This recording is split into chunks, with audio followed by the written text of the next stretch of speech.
नमस्कार, देश की बात में आपका स्वागत है। मैं हूं अखिलेश शर्मा। प्रतियोगी परीक्षाओं के लिए प्रयागराज में कोचिंग ले रहे छात्रों के साथ पुलिस की बदसलूकी के 38 घंटों बाद उत्तर प्रदेश में राजनीतिक जंग की शुरुआत हो गई है। पुलिस की कार्रवाई के वीडियो सामने आने के बाद 6 पुलिस वालों को निलंबित किया गया। राज्य में विधानसभा चुनाव होने हैं, ऐसे में इस मुद्दे ने राजनीतिक रंग ले लिया है। भारी संख्या में पुलिस बल की मौजूदगी और तनाव वाली शांति, ये नज़ारा है प्रयागराज के कोचिंग हब छोटा बघरा का। प्रयागराज में ही मशहूर इलाहाबाद विश्वविद्यालय है और ये चुनाव वाले राज्य उत्तर प्रदेश के बड़े जिलों में से एक है।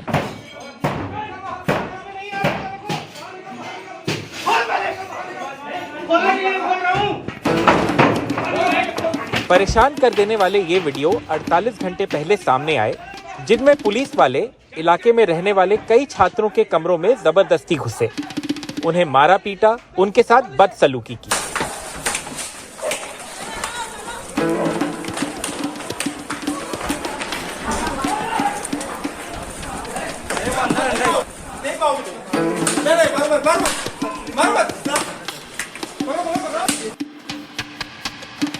ये रेलवे ट्रैक पर छात्रों के विरोध प्रदर्शन के बाद की घटना है। छात्रों ने आरआरबी की नॉन टेक्निकल पॉपुलर कैटेगरीज परीक्षा के नतीजों में गड़बड़ियों के आरोप लगाते हुए बिहार और यूपी में प्रदर्शन किया था। पुलिस आई सर, जैसे हम लोगों को जिन लोगों के साथ पुलिस ने बदसलूकी की, आशीष यादव उनमें से एक हैं। वो देवरिया के लोअर मिडिल क्लास परिवार से हैं। उनका कहना है कि वो तो प्रदर्शन में नहीं थे और उन्होंने बार बार इस बात को पुलिस से कहा। सर, हम लोग धरना देने नहीं गए थे सर, हम लोग अपने रूम में मतलब कि सोए हुए थे और उसके बाद पुलिस आई सर, हम लोगों का दरवाजा तोड़ने लगी। उसके बाद हम लोग दरवाजा खोले सर और वो लोग बिना सवाल जवाब किए हम लोगों के ऊपर ऐसे अटैक किए जैसे आतंकवादी के ऊपर। जैसे सर, हमारे हिसाब से तो हम छात्र हैं सर, यहाँ पर लेकर पूरा किराया पर अपना रूम लेकर पढ़ रहे हैं सर, इतना पैसा बर्बाद कर रहे हैं सर। आतंकवादी तो नहीं हो सकते हैं सर, हम पढ़ रहे हैं सर, यहाँ पर तैयारी कर रहे हैं सर। इन एग्जाम्स को लेकर ज़्यादातर जो प्रोटेस्ट हुई है वो बिहार में हुई है और वहाँ काफ़ी हिंसा भी हुई है इस मुद्दे को लेकर। लेकिन उत्तर प्रदेश के प्रयागराज में जो प्रोटेस्ट हुई और उसके बाद जो पुलिस का एक्शन हुआ, उसको लेके काफ़ी पॉलिटिकल या राजनीतिक तूतू मैमे भी हुई है, क्योंकि उत्तर प्रदेश में इलेक्शन आने वाले हैं और प्रयागराज एक 5th फेज की सीट है। समाजवादी पार्टी के प्रमुख अखिलेश यादव जो कुछ हुआ उसे शर्मनाक बता रहे हैं। पुलिस के व्यवहार के लिए उन्होंने बीजेपी सरकार को कोसा है। इसके जवाब में बीजेपी सरकार के एक वरिष्ठ मंत्री ने कहा है कि इस सिलसिले में कार्रवाई की गई है और विपक्ष को इस पर राजनीति नहीं करनी चाहिए। उनको भी निलंबित किया गया है। अब ये वीडियो क्लिप वायरल है जिसमें प्रयागराज के पुलिस प्रमुख कल रात इलाके में छात्रों के सामने कह रहे हैं कि सही जांच होगी। वो छात्रों से राजनीति से दूर रहने की भी बात कर रहे हैं। एक बार पुनः आपको सचेत करता हूं भाइयों बहनों कि आप ऐसे शरारती तत्वों के जो इस चुनाव के दौरान तमाम नेता उभर रहे हो, छद्म नेता मैं कहूँगा, छद्म, जो छात्रों के भविष्य के साथ खिलवाड़ करता है वो नेता नहीं कहा जा सकता, वो छद्म नेता है। जो युवा शक्ति के साथ खिलवाड़ कर रहा है वो छद्म नेता है। ऐसे नेताओं से आप सावधान रहिएगा। लेकिन ज्यादातर छात्रों का कहना है कि वो सरकारों की कार्रवाई से खुश नहीं है। प्रयागराज के मामले में यूपी सरकार ने 6 पुलिस वालों को निलंबित किया है और रेल मंत्री ने परीक्षाओं से जुड़े मुद्दों को हल करने के लिए कमेटी बनाने का ऐलान किया है, जो मार्च में अपनी रिपोर्ट पेश करेगी। एक कमेटी बना के गोली देना, समय लेना और जानबूझ के 4 मार्च तक का समय लेना, उसके पीछे भी अगर ध्यान ये है कि उत्तर प्रदेश में तब तक चुनाव लगभग पूरे होने को होंगे, तो ये गलत बात है। ये तिकड़मबाजी आप बंद कर दीजिए। हमारी मांग सीधी है आपसे कि आप हमारी इन आरआरबी, एनटीपीसी और ग्रुप डी से संबंधित 2 मांगों पर अपना स्पष्टीकरण दें, अपना जवाब दें। जिन बेरोजगार युवाओं पर मुकदमे किए गए हैं उनको आप वापस लें। जिनको आपकी पुलिस ने चोटिल किया है, घायल किया है, उनके इलाज का आप प्रबंध कराएं और इस कमेटी को हम पूरी तरह से खारिज करते हैं। लेकिन फिलहाल प्रयागराज में तनाव कायम है। प्रयागराज से नितिन गुप्ता और कैमरा पर्सन राजेश गुप्ता के साथ आलोक पांडे, एनडीटीवी इंडिया। उधर कांग्रेस महासचिव प्रियंका गांधी वाड्रा ने प्रयागराज के पीड़ित प्रतियोगी छात्रों से बातचीत की। छात्रों ने प्रियंका को अपनी आप बीती सुनाई। प्रियंका ने कहा कि वे उनके साथ हैं और उन्होंने कहा कि वो हर मंच से, हर फोरम पर उनकी बात को उठाएंगे।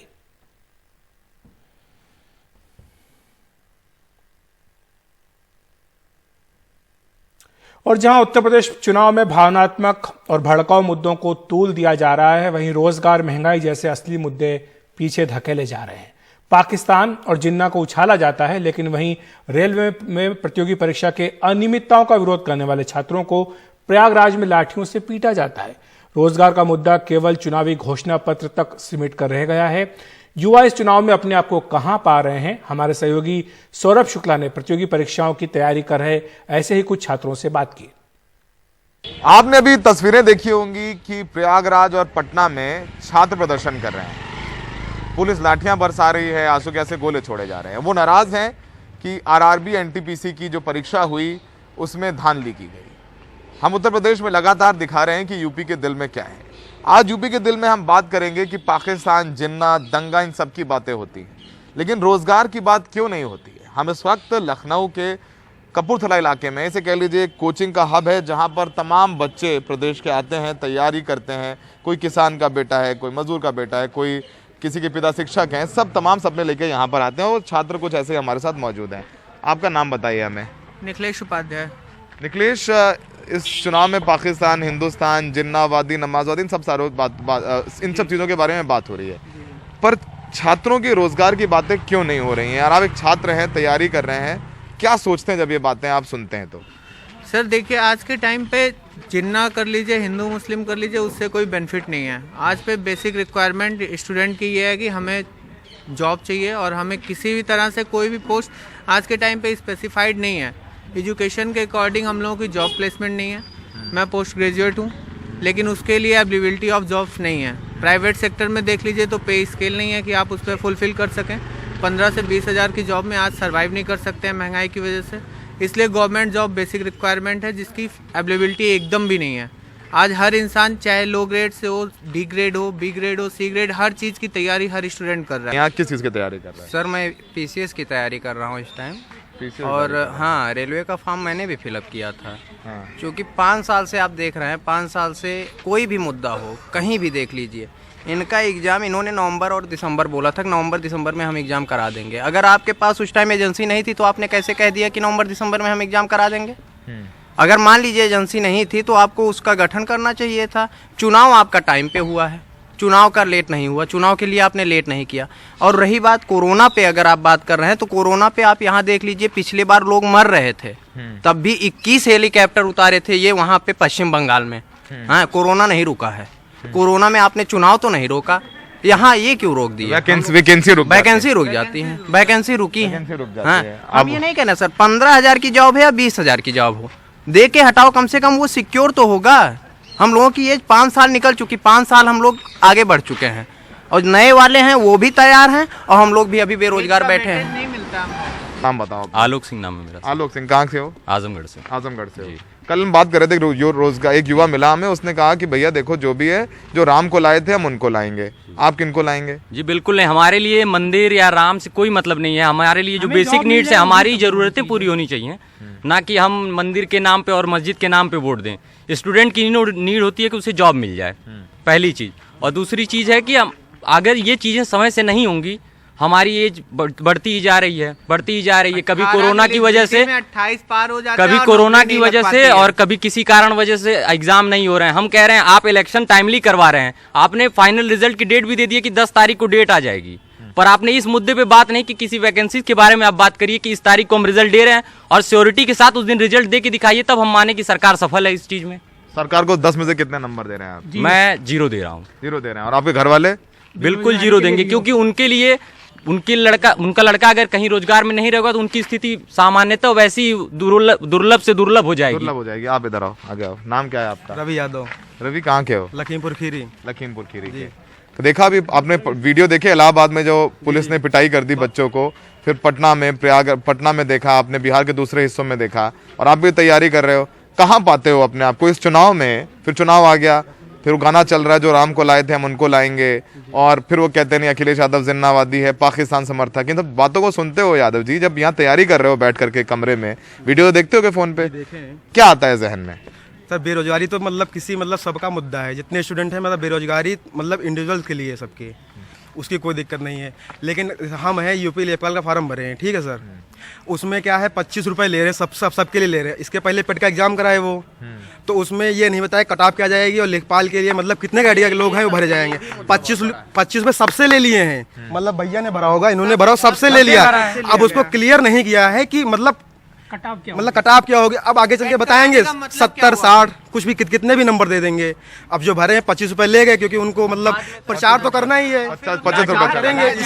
लाठी चलाना ये दिखाना चाहते हैं कि स्टूडेंट्स की आवाजों को दबाई जा रही है। आप हॉस्टल्स में घुस के जो है, आप हॉस्टल्स में घुस जा रहे हैं। में अभी इतनी शर्मनाक घटना हुई है कि मतलब बच्चे प्रोटेस्ट तो करेंगे ही। आपको लगेगा कि सब कुछ अच्छा है, आप देखेंगे अमित शाह को डोर टू डोर करते हुए, कैराना के पलायन की बात करते हुए, आप देखेंगे प्रियंका गांधी को लड़कियों लड़ सकती हूँ की बात करते हुए, अखिलेश यादव 300 यूनिट बिजली फ्री की बात कर रहे हैं, 22 लाख IT सेक्टर में रोजगार की बात कर रहे हैं। लेकिन चर्चा क्यों नहीं है इन लोगों की? ये लोग भी तो इसी प्रदेश का हिस्सा हैं। और सुनिए, एक आदमी कह दे कि मैं संतुष्ट हूं, एक आदमी कह दे, और सोचिए कि ये लोग एक डी ग्रुप यानी एक सरकारी पियोन से लेकर के PCS की तैयारी तक कर रहे हैं, कहीं सरकारी नौकरी मिल जाए। तो ये जमीनी हकीकत है। और ये सब लोग कोई वोट बैंक नहीं है ना, मैं इनको पोल के लाया तुम इस पार्टी के हो, तुम उस पार्टी के हो, सबने अपने नाम बताया, इनका बैकग्राउंड चेक कर लीजिएगा।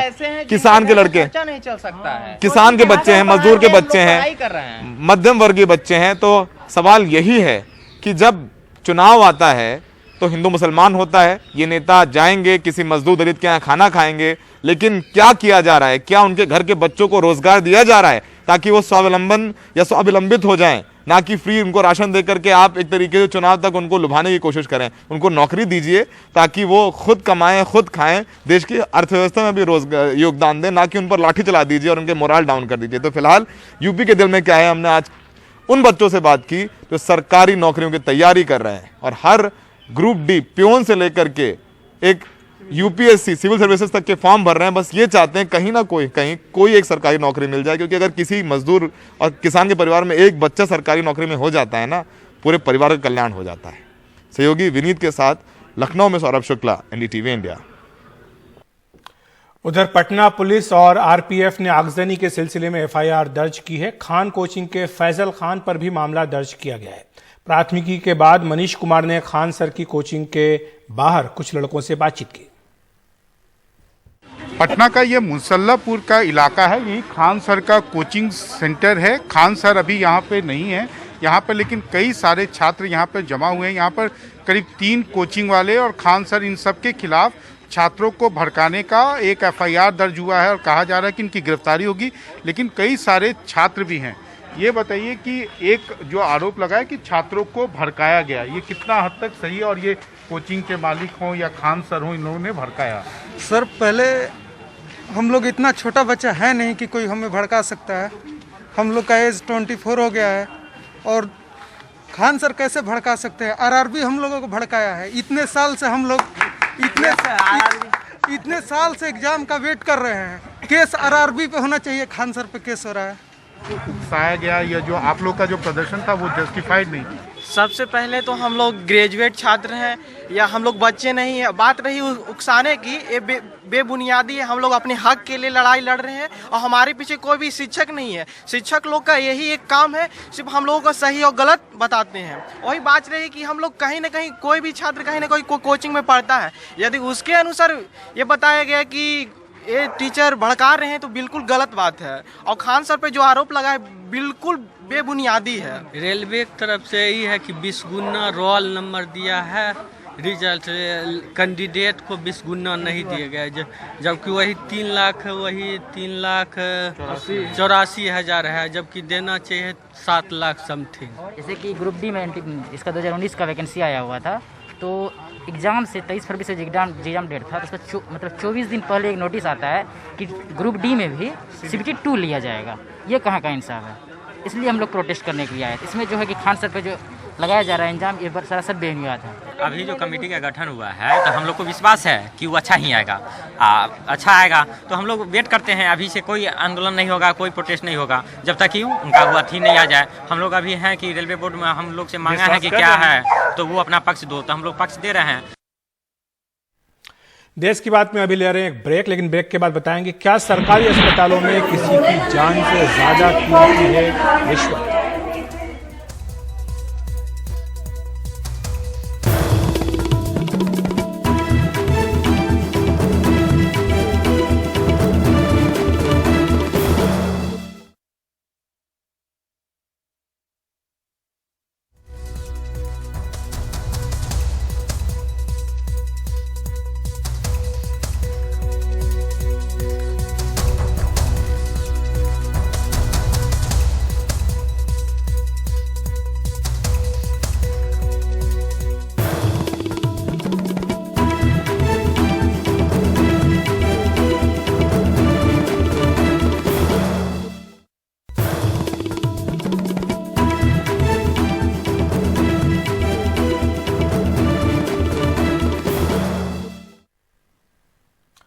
महामारी के इस दौर में हर राज्य ने स्वास्थ्य सेवाओं के लिए खजाना खोल दिया, लेकिन मध्य प्रदेश अब भी फिसड्डी बना हुआ है। कम खर्च के अलावा भ्रष्टाचार से जनता त्रस्त है। 2 दिनों पहले भिंड के जिला अस्पताल में एक प्रसूता का आरोप है कि 5,000 रुपए की रिश्वत नहीं देने पर उसे अस्पताल से बाहर कर दिया गया। सड़क पर ही प्री मैच्योर डिलीवरी हो गई, जिससे नवजात की मौत हो गई। मेरे बहनों और भाइयों, प्रधानमंत्री ने मंत्र दिया आत्मनिर्भर भारत। आत्मनिर्भर भारत के लिए हमने संकल्प लिया आत्मनिर्भर मध्य प्रदेश। उसके 4 आयाम है, मैं उस पर विस्तार से नहीं जाना चाहता। अधोसंरचना, सुशासन, शिक्षा, स्वास्थ्य, अर्थव्यवस्था, रोजगार। हम एक एक कदम बढ़ाते हुए आगे बढ़ रहे हैं।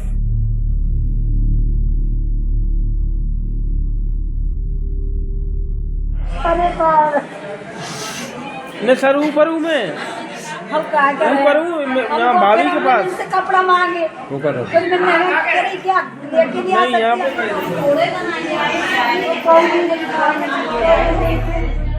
भिंड में रजूपुरा गांव की रहने वाली कल्लो सोमवार रात करीब 11:30 बजे अपनी सास और पति के साथ जिला अस्पताल पहुंची। 6 महीने का गर्भ था, दर्द बढ़ता जा रहा था। परिजनों का आरोप है कि पहले स्टाफ ने 5,000 रुपए रिश्वत में मांगे, पैसे नहीं थे तो लेट लतीफी और बाहर से अल्ट्रासाउंड करने की बात पर अस्पताल से बाहर निकाल दिया। अस्पताल से निकलते ही बहू सड़क पर गिर गई, बच्चे का जन्म हो गया। परेशान सास के पास बच्चे को ढकने के लिए तौलिया तक नहीं था। नवजात दुनिया में आया और विदा हो गया अस्पताल की चौखट के करीब। शायद माँ बाप के पास 5,000 रुपए होते तो वो माँ बाप की गोद में खेल रहा होता। क्यों भाई, दिन दे भगाया था ना, भगाया था ना इनने, भगाया था ना इनने, भगाया साथ में सबसे। ये झूठ बोल रही है ना मैडम। अंदर माता जी बोले पैरों पड़ी थी, माता जी पैर पड़ रही थी ना, तब भी बोलेगा नहीं, इन्हें प्राइवेट तब नहीं देखा इनने। वे पैसा होते तो सुन लेती, हम तो पैसा नहीं देते। किसने मांगे थे और कितने मांगे थे? 5,000। किसने मांगे थे? ये लड़की नाम जानते नहीं? नाम जानते नहीं, किसी से करने की नर्स थी क्या? जाने हम जी जानते ना, इंदर सही आती है उसको आती। अस्पताल में अंदर ही मांगे? भीतर जी बहु हमारी लेट आए गई तब न करे आता, हम तब ही लगाएंगे खराए देखो आए तो नहीं है, 8-10 साल नहीं है तो हम जांच को आए के दवाई को आए हैं तो तुम नहीं करोगे, तुम देख पाओगे, देखोगे बिन्ने तो बुरी तरह से निकल कर। प्रशासन कह रहा है जांच होगी। एक प्रसूता आई थी जिनका 6 महीने का गर्भ था। डॉक्टर द्वारा इसका चेक किया गया था तो वो आयुडी था, मतलब बच्चा पेट के अंदर ही खत्म हो गया था।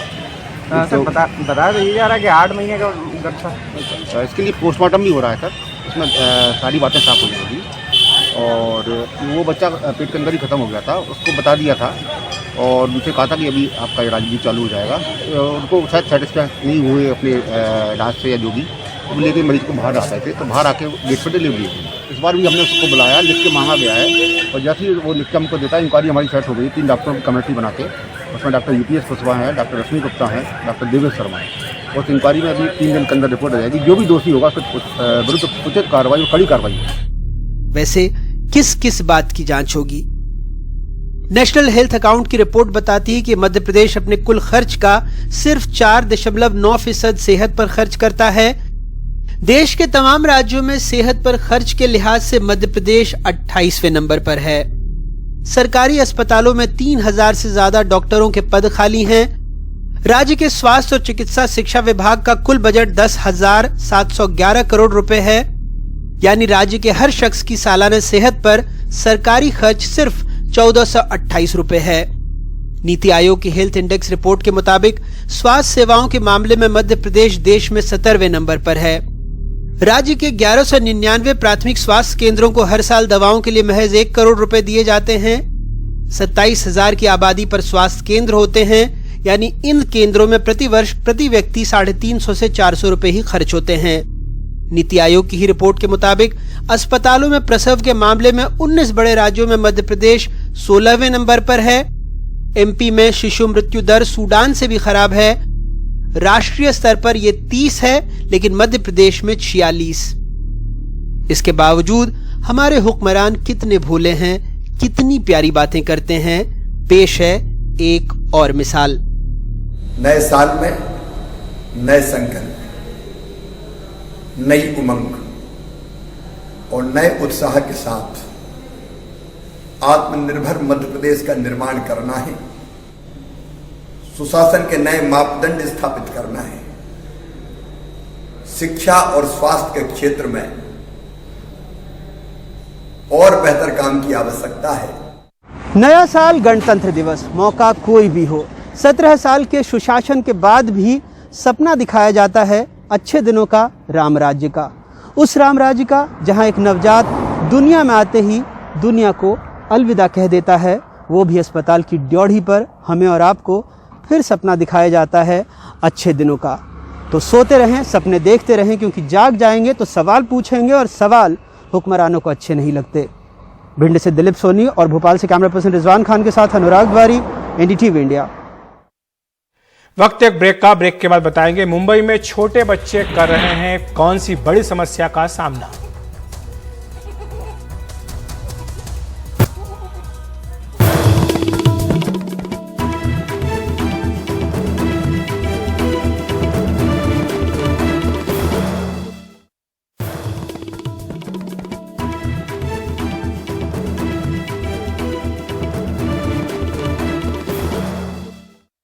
पंजाब किस डायरेक्शन में,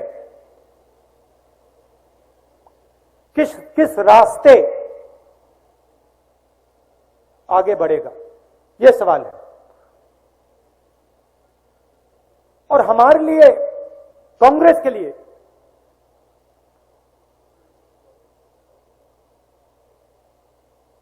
पंजाब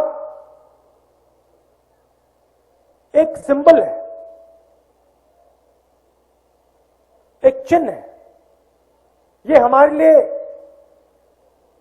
सिर्फ एक प्रदेश नहीं है, यह हमारे लिए एक विचारधारा है, एक सोच है। पंजाब भाईचारा है।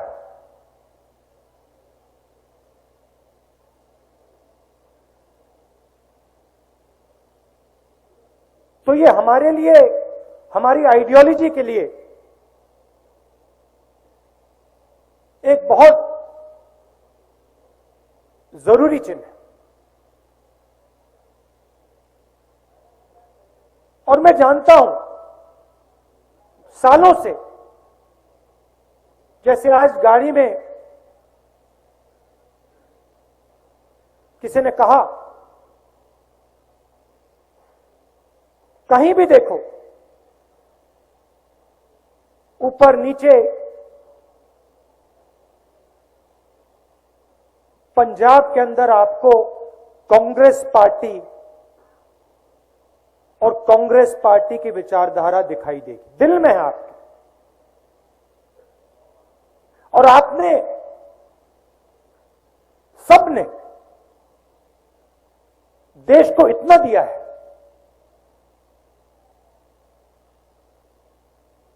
प्रधानमंत्री जी दिया आपने 10 साल, मनमोहन सिंह जी ने इस देश को रास्ता दिखाया, वो आपकी देन है। और फिर से कहता हूं, मनमोहन सिंह जी सिर्फ एक व्यक्ति नहीं है, एक सोच है, काम करने का एक तरीका है, उसको आप पंजाबियत कहते हो। हर धर्म का आदर, सबका आदर, बुजुर्गों का आदर, महिलाओं का आदर, यह आपकी सोच है, यह हमारी सोच है।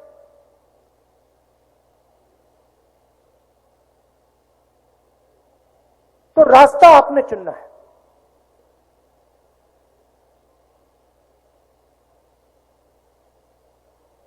गाड़ी में बात हुई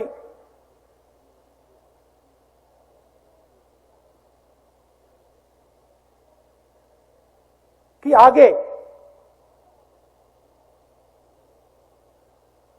पंजाब को कौन लीड करेगा।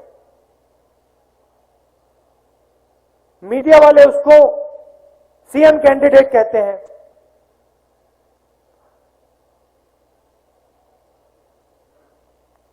दोनों चन्नी जी ने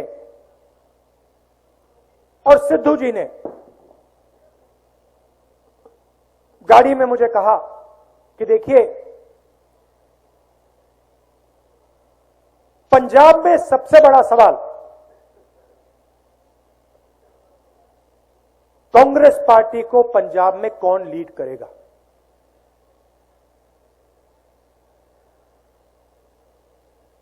और दोनों ने मुझे आश्वासन दिया और मैं बहुत खुश हुआ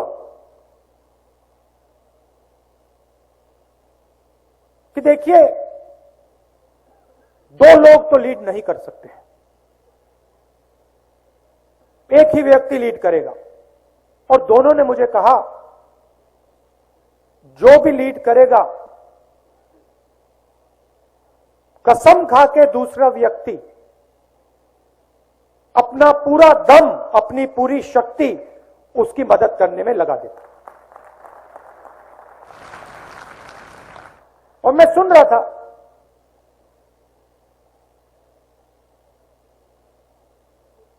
काफी खुश हुआ। और मैंने सोचा कि हां,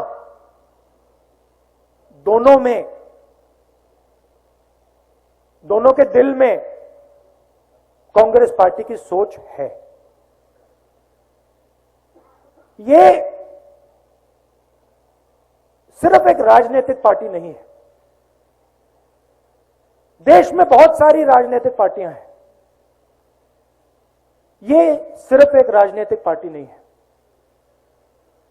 ये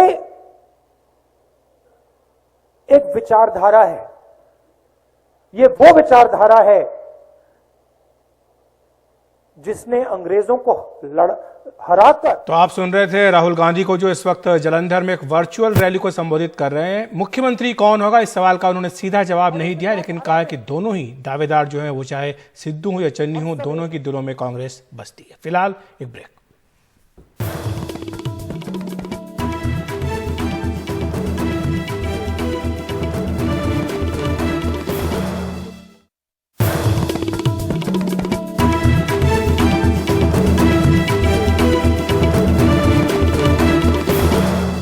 तो पंजाब में कांग्रेस की वर्चुअल रैली हो रही, जिसमें राहुल गांधी इस वक्त बोल रहे हैं। मुख्यमंत्री उम्मीदवार के सवाल पर राहुल गांधी ने कहा कि अगर पंजाब की जनता तय करती है, अगर कार्यकर्ता तय करती है, तो पार्टी मुख्यमंत्री के उम्मीदवार का ऐलान भी कर सकती है। हालांकि राहुल से पहले अपने भाषण में नवजोत सिंह सिद्धू ने कहा कि राहुल जिसे चाहेंगे वही कांग्रेस की ओर से सीएम होगा। सारे इकट्ठे हैं, टीआरपी लिए नहीं लड़ रहे, अगली सरकार बनाने के लिए लड़ रहे हैं महाराज। और अगली सरकार बनाने लिए नीहां च भी चिंती नवजोत सिंह सिद्धू ने उफ कर गया, लेकिन निर्णय लेने की ताकत दईओ, भावें कोई निर्णय होए, बस दर्शनी घोड़ा ना बना दो, बाकी सब ठीक है। बोले सो निहाल। तो देश की बात में इतना ही। एनडीटीवी इंडिया पर खबरों का सिलसिला जारी है।